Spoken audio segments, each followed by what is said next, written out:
Hey everyone, welcome to Gaming in the Keats. I'm your host Chris, and I'm bringing you another Warhall practice battle report here.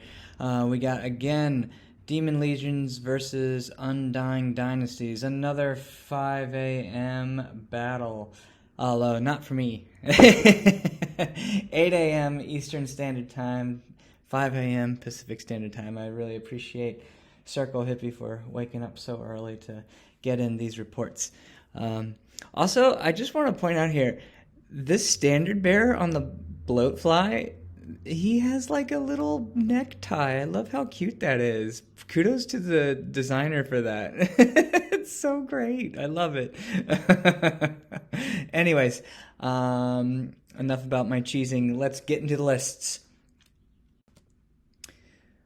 Okay, so I'm running a similar list to what I did last time, except the difference is that I actually dropped the Sentinel of Nakuja. Now I'm trying out a Kalima's Deceiver. I painted a model specifically for this particular unit. I just love the Kalima's Deceiver so much, and I just wanted to try out something a lot more expensive and like super killy. So, for example, here I've added Curse of Lycanthropy, however you want to pronounce it, Lycanthropy, is the general Protein Magic 4.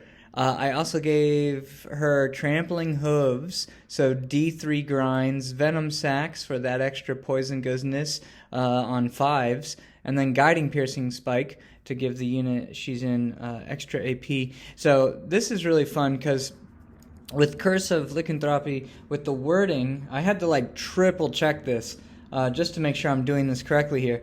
But so at the beginning of the melee phase or combat or whatever, you activate Curse of Lycanthropy, and then you set the attack characteristic, the strength, and the AP, like attack characteristic to 4, the strength to 5, and AP 3, and then the model gains a 4-up fortitude, and it's just like a one-use only thing, which is really cool. So then this coincides with Kalima's rule, in which at the initiative step of the model, then you add all the different model parts, enemy model parts that are in base contact with the model to its attack value. So now it becomes 4 plus however many model part, etc. Like all the different model parts that are in base contact with the Kalima, which is pretty cool, on top of the D3 grinds.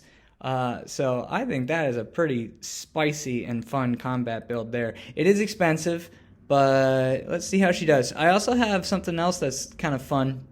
Trying this out, a Harbinger on a Great Beast of Prophecy with Fly, a Wizard Apprentice of Evo, so I'm doing double -1 resilience in the list. I added a Hellish Larynx, and then I did Guiding Charge Tendrils to give the unit she's in reroll wounds against non-metal armor. Now, which is probably counterintuitive because she's going in the bloatflies, because bloatflies actually probably want to be going up against a lot of heavy armor. But I just kind of also wanted something to be like anti-monster stuff as well. A lot of monsters don't have the metal armor unless it's like a mounted character, elf character that has metal armor or something. But there was no downside to not taking it, right? So like, even against metal armor, the unit's still good. So anyway, we got the 25 Succubi with the -2 agility and base contact upgrade. And that's where the Kalima's going. We got 10 little Succubi to just get in the way and hopefully chew some stuff up before they die. 10 Imps for Smite the Unbeliever bound spell. 6 Claw Fiends with Incendiary Ichor again. A Hope Harvester again. We got some 4 Mage Blight Gremlins. Now we have the big juicy 5 Bloat Flies with Unholy Appetite. So re-rolling, so they get hatred if they cause a single wound in the next round of combat. And then, 4 Veil Serpents to, round out the list. So my opponent is actually bringing pretty much the same list as last time. Got the Death Cult Hierarch of Evocation, and a Soul Conduit, Talisman of the Void, a no-marked BSB this time. I think last time he didn't have a BSB. Deathless Noble, so it gains disciplined, and Jackal's Blessing, so +2 wounds, and a great weapon, and a 5-up fortitude. And then we got 2 more nomarchs. One's a Tomb Harbinger with Sun's Embrace, Scourge of Kings, and the other is another Deathless Noble with a great weapon, Scroll of Desiccation, so that turns one of the terrain features like a water, a forest, or a field into a desert, and it loses all its terrain rules and just becomes dangerous terrain 6+ for enemy models. 2 units of 34 skeletons with spear and shield, 1 with a sheltering standard, a unit of entombed skeletons, 3 skeleton chariots with halberds, 26 skeleton archers with the standard bearer, 6 Shopti archers, 2x3 sandstalkers, and 2x3 vultures. Okay, so we're playing on ancient fortifications today. Our deployment is frontline clash. We got primary is secure target, so the 2 points, like roughly here-ish, and you have to be within 6 inches of the point, having a scoring unit do that from turns 3 to 6, and hopefully your opponent does not, and then you score the point if your opponent does not have any scoring units near them. The player with the most points at the end of the game wins the primary. Mine was Master the Veil, so I have to get any unit of mine at the end of the game within 9 inches of the center that has a spell, I believe, and keep it there by the end of the game to get into the secondary.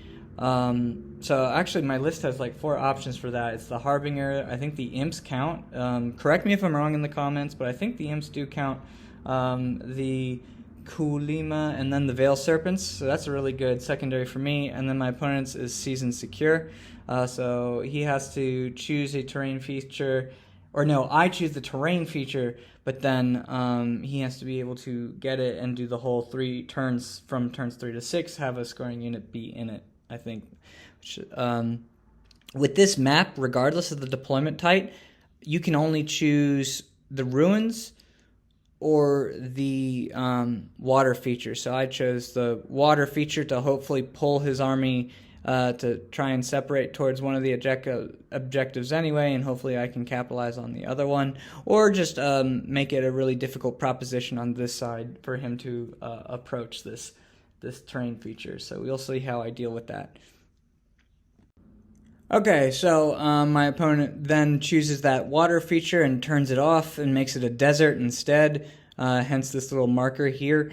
So I dropped for first. I think, personally, with stuff where you have to win it by the end of the game, it's always good to try and go second. However, in this case, I actually wanted to put pressure on the Ushapta unit from the beginning, so I chose to drop for first and start advancing and moving up and putting pressure on my opponent very quickly. So deployment-wise, we put the Bloatflies way over here with the Harbinger. Then we got the small unit of Succubi, Imps with the Hope Harvester. We got the big unit of Succubi with the Kalima right here. Got the Veil Serpents, and then we got the Clawed Fiends just chilling out in the field. The cool thing is with their Incendiary Ichor, they get flaming attacks, and so being in the field, if they're in combat, they're re-rolling. Those units become flammable, which is pretty nice. I think they took away that rule in one of the versions, and now they put it back in. So that's how we played it. Anyway, from left to right, we got skeletons with spears. We got I never remember these goddamn characters. 2 Nomarchs here. Probably one with the Scourge of Kings and the Sun's Embrace. Those 2 dudes in there. No characters in this skeleton unit. He's got his BSB here, and then he's got the Hierarch here. We got 2 units of Vultures. We got the Shopti, and then the 2 units of Chariots. He's already done the Defender Vanguard. And there you have it. All of his other entombed stuff is off the board, waiting to ambush.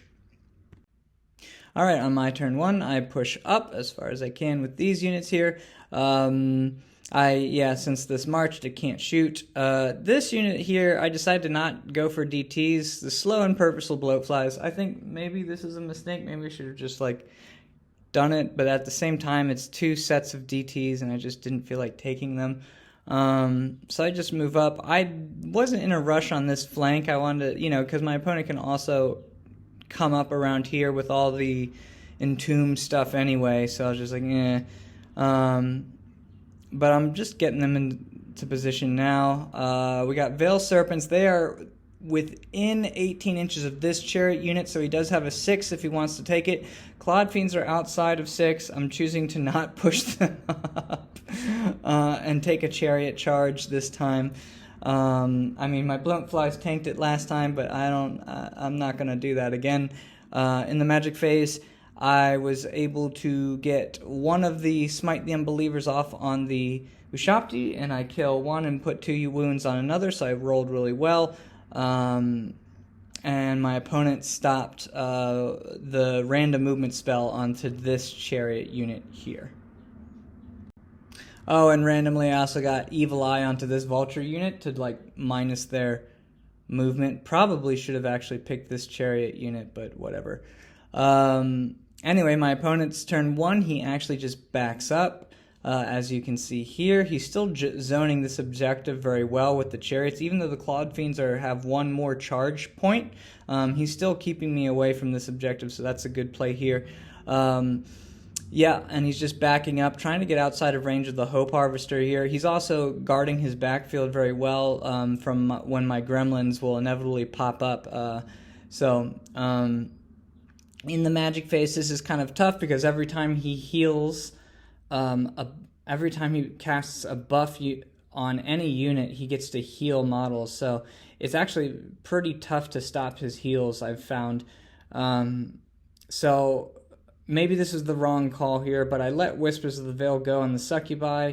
I stop a Dance Macabre onto the Shopti, but then he still gets Undying Dynasty hereditary spell onto this unit, so he's able to heal up a Shopti again, but there's still some wounds on it. But yeah, so shooting, and then he starts picking on the Succubi, so he starts whittling them down, and then he also starts picking on the Clawed Fiends. He doesn't kill a model yet, but he puts 2 wounds on the Clawed Fiends here. Alright, mine turn 2. The gremlins have to come on. There's no real good place to come in from the hierarch, 6 inches. So I just put them right in front to just block up his lines. And yeah, I know there's a potential flank charge here, but I'm going to continue to just pick on the Shopti again. And then I'm pushing up with these units here, just kind of protecting the center, not giving him possible charges with these units yet, because this skeleton unit is actually really nasty. So then here I'm kind of kicking myself. Maybe I should have pushed up within 6 inches of this. I probably could have pre-checked that, but it's giving those chariots a really easy charge, if not almost auto. So I don't know. I was choosing to stay back, waiting for his entomb stuff to come on. And then again, I'm trying the same tactic here, within 18 here, just trying to draw out those chariots. He's outside of 18 with this chariot unit from the flank, so I checked that to make sure I wasn't just giving him anything stupid. So, yeah, there you have it. I'm wondering, so I love the gremlins. I'm wondering if I should be giving certain chaff units musicians, just to stop the potential light troops movement of some of my opponent's chaff units, but that's a conversation for another time. In the magic phase, let's see, I do get a Whispers of the Veil off on the Ushabti, and I do get off another Hand to Heaven, and start whittling down the Ushabti again. So this time they actually only have 3 models, which is pretty sweet. I think I got off both Smite the Unbeliever. I got off both, which was good. And I think the Hope Harvester was, the Hope Harvester was just outside of 18, unfortunately. I couldn't get really a good within 18 inches of it. But yes, my opponent saved all his dice to stop the random movement, so I was able to get 2 smite the unbelievers off onto this Shopti unit, and then the Hope Harvester starts killing skeleton archers. So there you have it. Okay, on my opponent's turn 2, both his snakes come up, but the entombed skeletons do not. So the snakes are coming up by the clawed fiends and are going to start shooting at them and picking on them. He does not, obviously he's not going to charge the skeletons into the gremlins, but he does take the flank with the Shopti. I'm wondering if I could have just like angled these gremlins a bit better so that it wouldn't be giving them a flank, just to mitigate some of that big combat resolution there. So in my opponent's, oh yeah, and you see he activated his first unit of chaff with the vultures in front of the Kulima. In my opponent's magic phase, he is able to get off a Dance Macabre to heal the Shopti, and he does get another Duty Eternal off as well, so he's healed up 2 models now, which is tough. I did stop Whispers of the Veil this time on the Succubi because I still was going to be taking a lot of heat from the skeleton archers, so luckily they actually it makes a bit of a difference, and I only lose like 2 models here.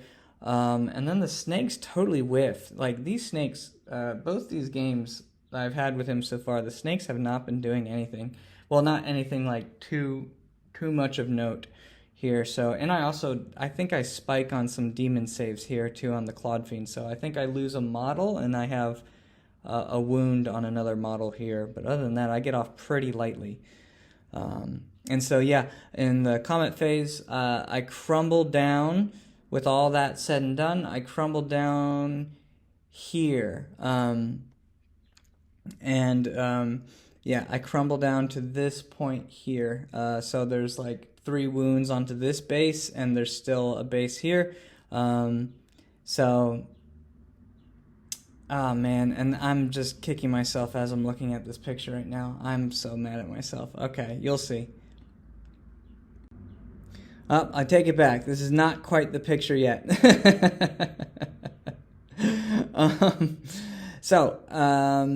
Here I do charge the vultures here. I wanted the imps to be free to shoot. I also thought about charging the succubi into the vultures and then trying to do an overrun to block up my opponent's lines even more, but that really wouldn't have gotten me anything, I don't think. I'd just be giving away the succubi unit at that moment. I moved the bloat flies, again, trying to threaten this skeleton unit in case he wants to advance upon me here. If he does charge the succubi with the skeleton unit, then he's going to have to make a decision of taking imps in the flank and bloat flies in the front, or he'd have to really figure out how to navigate that whole situation. So I really don't think my opponent's going to charge the succubi. In this turn, I did have a 5 to get into this small skeleton unit, and I failed the charge from this succubi unit, which is a bummer. I'm really wishing I had gotten that charge. But everything else is all in, as you can see. And now I'm a little concerned here. My opponent, so in the magic phase, in the magic phase, I do get a Whispers of the Veil off onto this unit. Here, in case he wants to do anything, just as a deterrent. I also get off an Evil Eye to this Chariot unit because they have a 5 right now into my Succubi unit. I probably could find a way to reform them, but at the same time, I still would have Shopti coming down on me and this skeleton unit coming down on me, and that's still quite a lot. I mean, Succubi have a lot of damage output, but that's still quite a lot. So I put an Evil Eye into this unit, and my opponent, again, is just stopping the random movement, which is pretty awesome. I think this time, I put random movement on the archers. I'm not sure, but I can't remember. Oh, and you can see here with the fiends, so I made this decision, instead of turning around to face the snakes are light troops, and I don't have a musician here, so they can, light troops 14 inches just out of my line of sight. So to me, I thought, well, it makes no sense to just turn around, because why would my opponent charge the Claw Fiends if I just turn to face? So this way, I'm moving up. I'm still staying outside of charge range of these chariots. Again, they're keeping me back from this objective. I wonder if I could have found a better way to, like, tow onto the objective without giving my opponent, like, a charge. But he had blocked me in at this point. There's no real good way to reform these guys. So I'm just saying, like, okay, I'm going to take the flank and the rear if you choose to do it, and I actually trust my Clod Fiends on this one, because the Clod Fiends are basically made to deal with stuff like this. So, and they're height 3, so they don't suffer from the whole restricted attacks thing as much. So, it still would have to be 3 to this side maybe, and then 2 to the back, or maybe just do all 3 to the back, but I'm actually feeling pretty confident with the Clod Fiends here. So there you have it. As you can see, some of my shooting did take out a vulture from the Hope Harvester unit. And then my opponent again chooses to back up and continue to back up. He does bring the Entombed unit on. I think, here's a question for Undying Dynasty players. So this is still a terrain feature, and can you, like, ambush in the terrain? Or would you, I'm assuming what my opponent would have to do is just, like, ambush in open terrain and then move the 4 inches. But, like, I feel like the rule, like Sand of Desecration, it would make so much sense to just be able to ambush in sand terrain, because that's, like, so thematic. Like, that should be a thing. But anyway, so skeletons come up and then move, and are now, like, threatening the rear of the bloatflies, which is really actually not good, because now the bloatflies are kind of pincered in, and, I gotta find a way out of that situation. He activates the second chaff piece. As you can see, he did crumble the gremlins and chose to not charge the succubi unit now. He still wants to whittle down that succubi unit more with shooting. He did attempt the charge on a 6 now with the Evil Eye, and he missed it. He got the 5, so Evil Eye kicking in clutch there. It saved my butt. As you can see, he moved the BSB out into the skeleton unit, and he moved his chariots. Again, these chariots are also light troops. He moved these chariots to face here. I think my opponent maybe had a missed opportunity here where he accidentally moved the chariots in a way. He was probably wanted to threaten the Veil Serpents, but in so doing, he took the Clod Fiends out of their line of sight. He does take the bait and charges into the Clod Fiends, so I'm like, ooh, and then it hit me. I'm like, oh yeah, Incendiary Ichor. Like, this, okay, like, I'm feeling actually okay about this. And my opponent's magic phase, he got a, what did he get?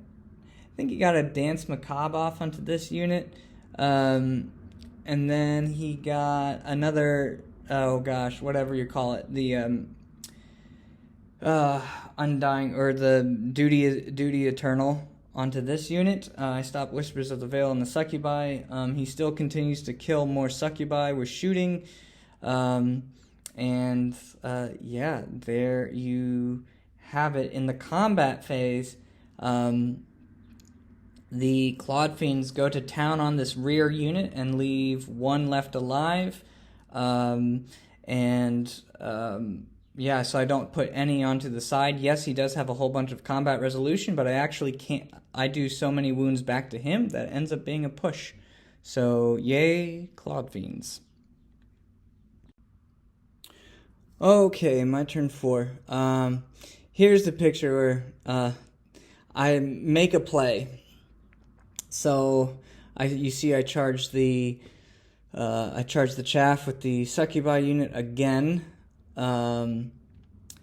Then I'm able to make it, the Veil Serpents needed a 4 to get in on Swift Stride onto the Archer unit, and I charge in with the Veil Serpents and make it. Here, I think I make a mistake and charge the succubi into the skeleton unit. Now, normally you'd think, like, oh, that's not too bad, because they're succubi. They're designed to kill skeletons. However, the BSB gives them he's the Deathless Noble, so he gives them offense, defense 5. They have spears, so they have 3 ranks of attacks, and so they're hitting me on 3s, wounding me on 3s. I only have 10 models.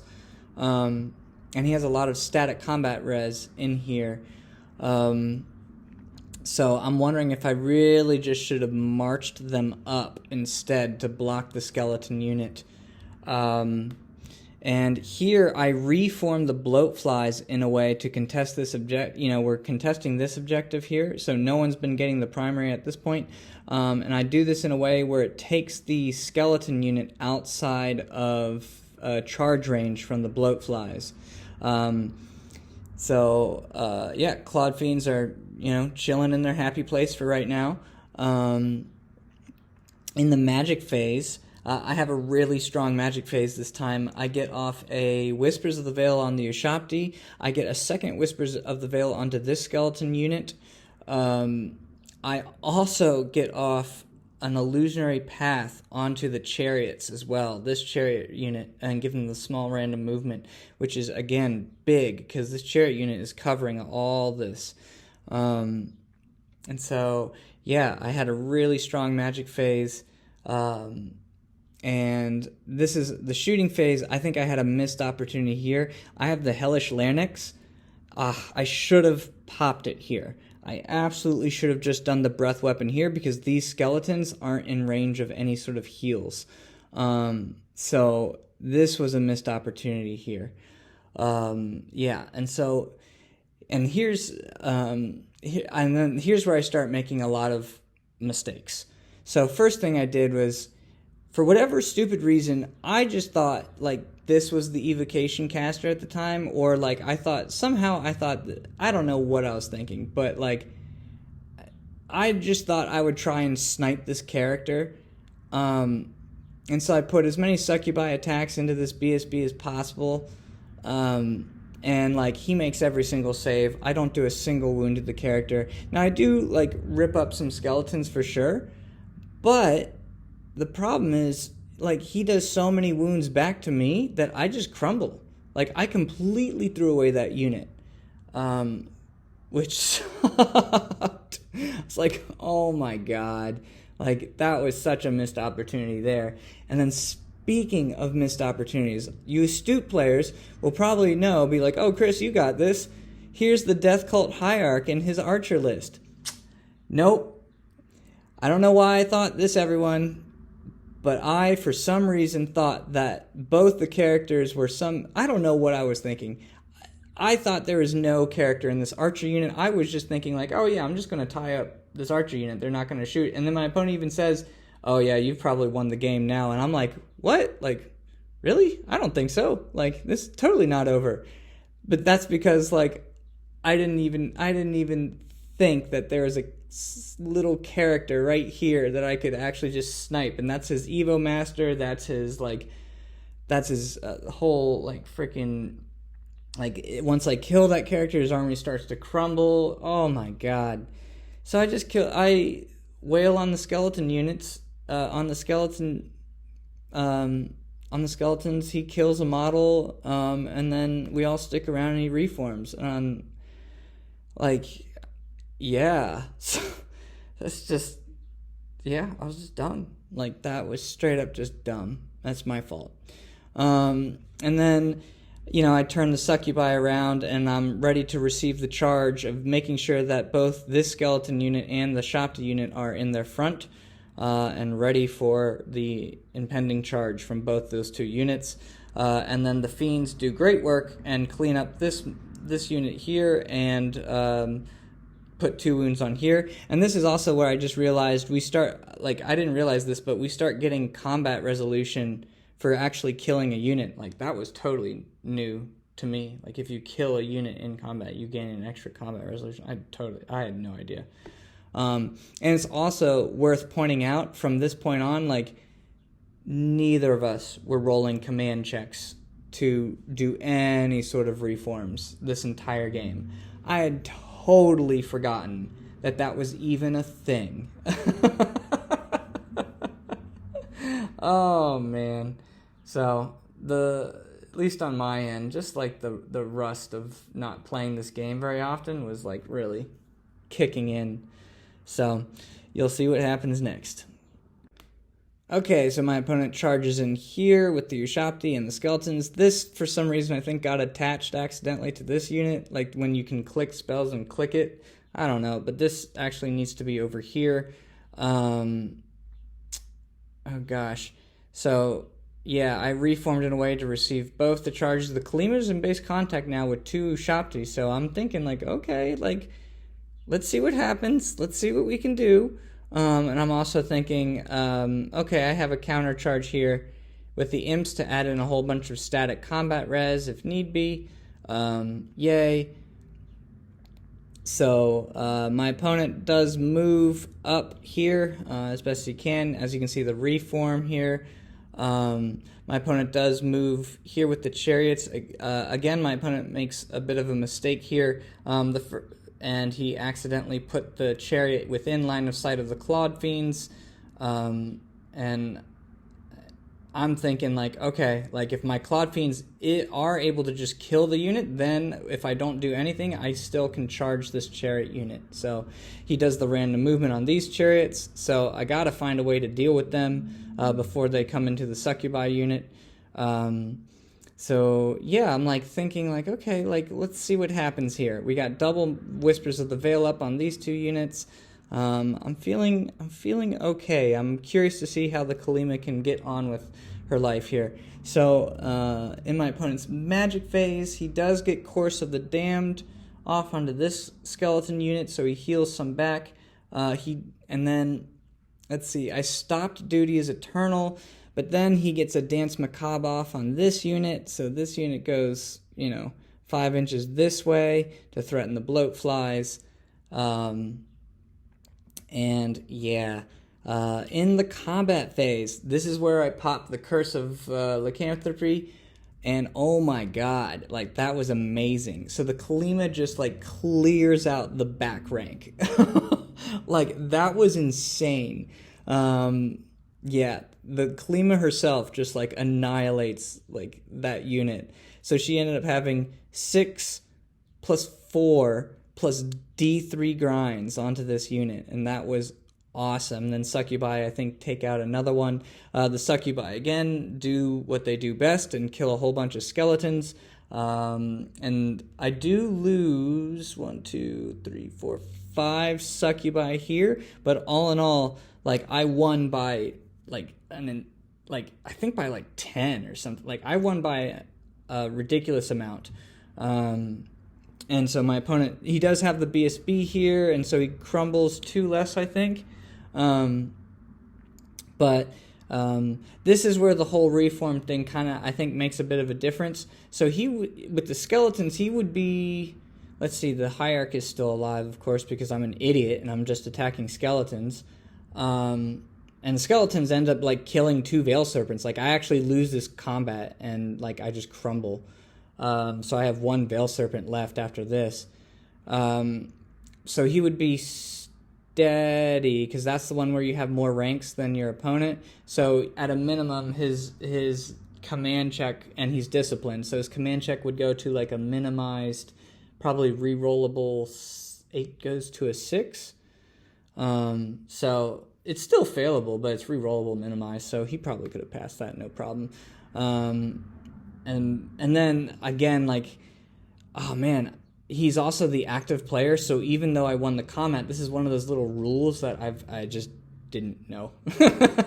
Like, again, those little details. I had it in my mind that I thought that the winner of the combat gets to choose who reforms first. No, that's incorrect. It is the active player who chooses who gets to go first. So, yeah, even though my opponent lost the combat, he gets to reform first, so he reforms in a way to not give the imps a charge, and now I'm just like, ooh, oh, crap. So he does crumble by a bunch, which is good, but now I'm on a timer because the chariots are about to come in here, and I don't have any counter charge. Okay, so my turn 5, I charge the chariots. I'm like 7 inches away from this goddamn secure target. So I'm like 1 inch short. I'm really pissed off. The Claw Fiends do the business. They get rid of the snakes and they charge the chariots. So I take advantage of my opponent's mistake here. My opponent, of course, reforms and is just like, yeah, fuck your Veil Serpents. I turn the imps to face the chariots because I need to do something about them to whittle them down. And hopefully, yeah, it's a long shot, but I gotta at least take the shot.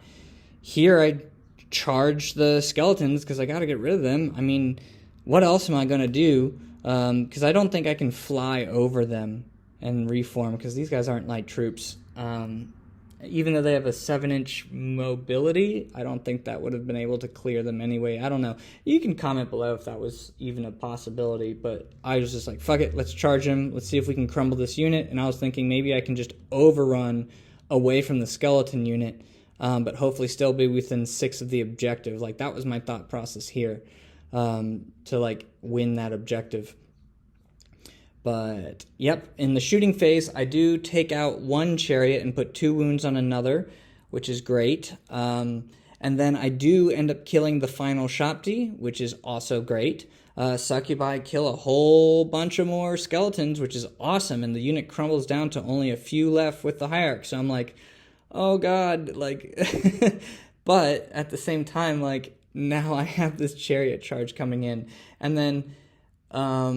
surprise, the Veil Serpent actually survives one more round of combat. And lives to tell the tale. The fiends clean up. Oh, I'm an idiot. Why didn't I do this? I hate myself. Another... Oh my god. I'm looking at this now. I should have just overran. It's a 6-inch bubble. I should have just overran when I killed the chariots. Why? I hate myself. God damn it, Chris. Anyway, well, I missed that one there. So, killed the chariots and reformed, but too little too late now.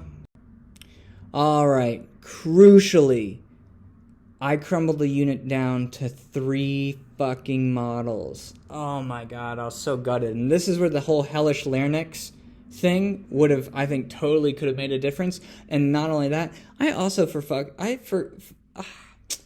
forgot to do the attacks of the stupid beast. Or maybe just missed. I don't know. They did have parry, but like I don't remember. Like for bloatflies aren't mounted, right? So like they only have 2 attacks and that's it. And they have their toxic thing. This guy's actually mounted on like one of those juggernauts that like flies. So this model actually has attacks in of itself, like the mount.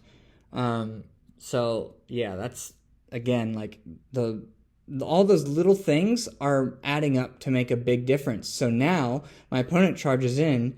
He has 2 like pretty well efficiently killy characters in this unit with a whole bunch of static, and yeah, and this unit's not dead. So. I'm thinking, I'm looking back at this in hindsight, maybe I just reformed the bloatfly unit to have 3 bloatflies in the back and then have 3 in the front to at least give me 2 ranks, right? Like 1 extra bit of combat res could have maybe helped. I don't know. But we'll see how that goes. Yep, chariots come in as expected. Oh god. And now I'm just like, and of course, again, little...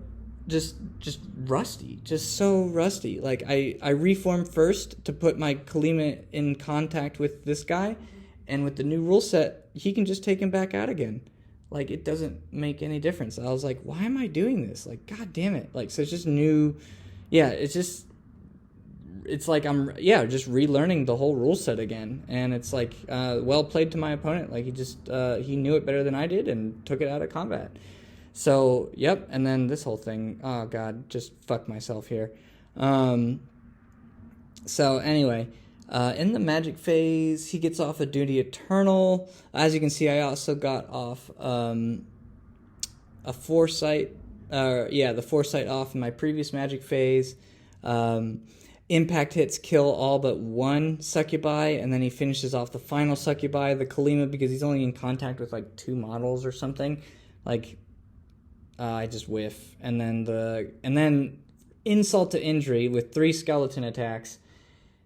He gets 3 hits, like hitting me on 5s, wounding me on 6s, and gets like 2 wounds. I don't know, however many. He was able to sneak 2 wounds on the Kalima for extra insult. I needed Snake Eyes to stick around. Surprise, I fail it. So the Kalima crumbles. The Veil Serpent crumbles due to the combat res. And now I just have the imps here. And guess what, everyone? Oh my god. This one little character snipes my Harbinger with 1 shot. I fail all 4 of my ward saves. I lose. There's so much static. I do kill this unit. So I do end up killing this unit.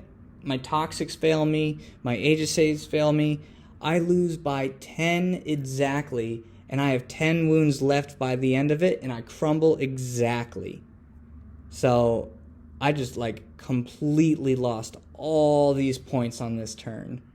That was pretty huge. And this is the end of the game where I had to get to work on a Saturday, but we basically kind of talked it through. This is where my opponent points out, by the way, Chris, why weren't you swinging at the Death Cart Hierarch? He points the little arrow there, and I'm like, what? There's a character in this unit? Oh my god, what a total brain fail. Yeah. And so, basically, I just try to, I get the skeletons down to, a couple models to get half points. Even if I move the Clawed Fiends onto this point, my opponent had already won the primary, and so we call it there. So yeah, great game. It was brutal, back and forth. All right, it ends up being a 14-6 to my opponent. Congrats on the win, Circle Hippie. Nicely done. I did get my secondary at the end with the imps. Yay, good job, imps. But my opponent killed everything but the imps, the Clawed Fiends, and the Hope Harvester. I was able to get half points for the skeletons. I killed the Entombed, the 3 Skeleton Chariots, 6 Shopti, 2x3 Sandstalkers, and oops, this needs to be clicked.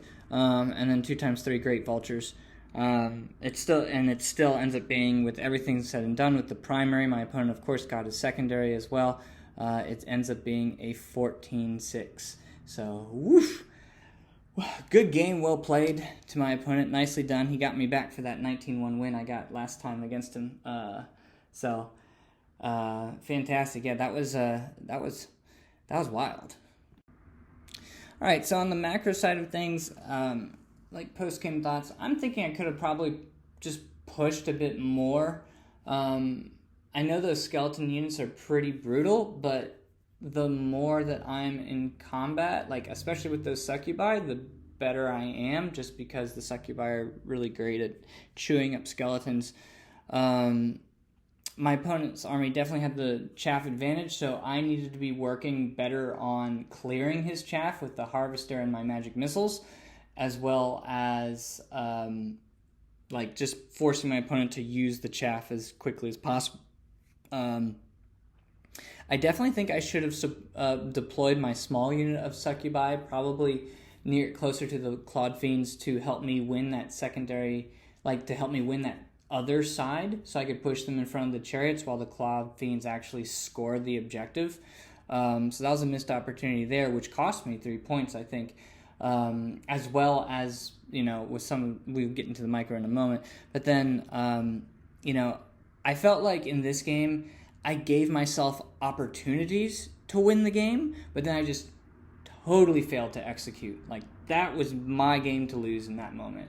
I gave myself some good plays, but I didn't follow through. So that's on me. Like I said, I misplayed that small succubi unit, charging them in and then just not attacking the skeletons. So that the succubi wouldn't crumble in one turn. This was game breaking, I think, for getting the hierarch in the archer unit. That's just my fault. Bloat flies crumbling in one turn was a complete surprise. I thought I'd at least maybe have like 1 or 2 models left to tie the objective, at least with the Clawed Fiends on the other side. But no, they just crumbled in one turn, and that won my opponent the primary. I was so surprised. Again, little things that still add up to make a big difference. Not rolling those command checks. I mean, even though, again, they're hard to fail, probably. But, hey, it's dice. You still got to roll the dice. Again, which goes into like whole things of like still getting used to all those small little changes that like again, like those little changes add up to like, I think like they become a compounding effect to like me losing the game. And I really could have put more into the chariots at the end, I think. You know, I could have reformed those imps so I can get all those shots to at least give myself another opportunity to clear that unit, or a better opportunity to clear the unit, so that my opponent at least doesn't have a counter charge into the succubi at the end.